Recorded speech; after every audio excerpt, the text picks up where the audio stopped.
Okay, so welcome to another video.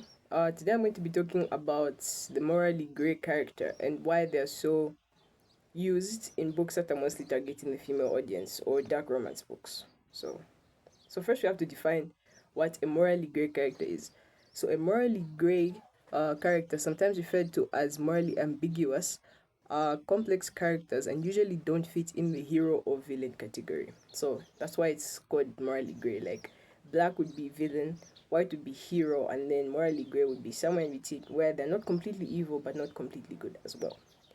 So why do most dark romance novels have a morally grey character? It's because I feel like it's because most females like the type of morally grey characters. Like the person that would like love the female main character. The male main character would love the female main character to a point of saying, "I would burn the world as long as you're safe and you're alright." So I feel like that's why morally grey characters are used a lot. So now, how do you write a morally grey character? So it's very a bit complex to write a morally grey character because you have to uh, look at a lot of variables like why are they morally grey? What caused them to be like that?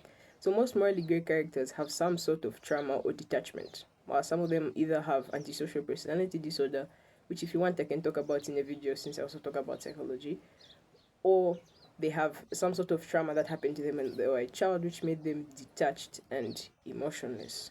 So you really just have to pick which reason you could put, or they could just be morally gray because they are morally gray. So for you to get some sort of perspective, there are a couple of examples of morally gray characters I can give, like Walter White from Breaking Bad. So Walter White started off as a relatively good guy. He was a chemistry teacher, didn't do any of that drug stuff. But the thing that put him in the position of starting to create drugs is that he needed the money. So his motivation for him being on the drug side is that he wanted to make money. But he wasn't completely evil, though he wasn't completely good anymore. He was morally grey.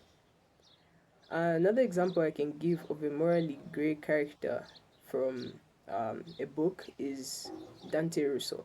So Dante Russo from King of Wrath by Anna Huang is also morally grey. He okay, how do I say this? He's a mafia type leader, and he's very ruthless to everyone except Vivian Lau, who's the female love interest. So meaning he has a soft spot only for her, meaning his motivation or his reasons for him having that little bit of white in his darkness is Vivian. So most of the times in novels, this is how it's written. The male main character is mostly the morally grey one. I haven't read any book where the female character is morally grey. And I feel like experimenting with a female morally grey character would be an interesting read. And I think I'll try it myself. And you can also try it because let's try and see how it would be because most of the times morally grey characters are only the male main characters and it's not the female main characters. So yes. So another thing I can talk about when writing morally grey characters is not to get too much into stereotypes. Like if you're looking at someone that has like a psychological thing, please do your research. I've read so many books where the psychopathy is portrayed completely wrong.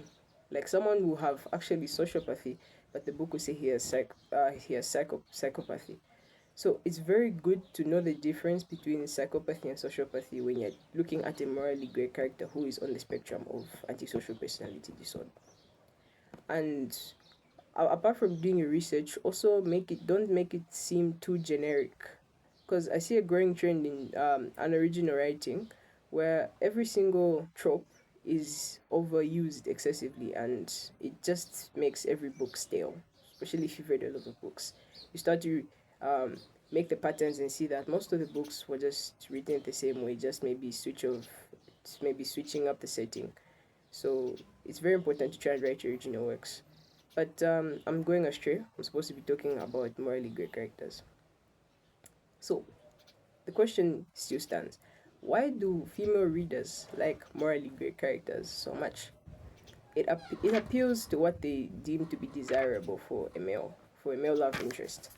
they find it very, I'd say, it's kind of that thing where they like what they can't have, because most morally great characters play hard to get at the beginning. So it gives a thrill to the female readers to see a morally great character. Though not every romance book I've ever read has a morally great character. Most of them are completely okay. It's just that mostly in the category or the genre of dark romance, that's where morally great characters are seen a lot, because it kind of fits in. They have to be either a billionaire who's ruthless, mafia leader, and something like that. So yeah, that's all I had to say about morally great characters. Writing one isn't that hard if you just put your research and your mind to it. And I think anything is possible in writing as long as you're determined to stick with your idea. So thank you for watching this video, and please like and subscribe for more content. And I think my next video will be talking about the difference between sociopathy and psychopathy, because I see it getting mixed up a lot, and the psychologist in me is, starting to hate it. Thank you for watching, and see you in the next video. Bye.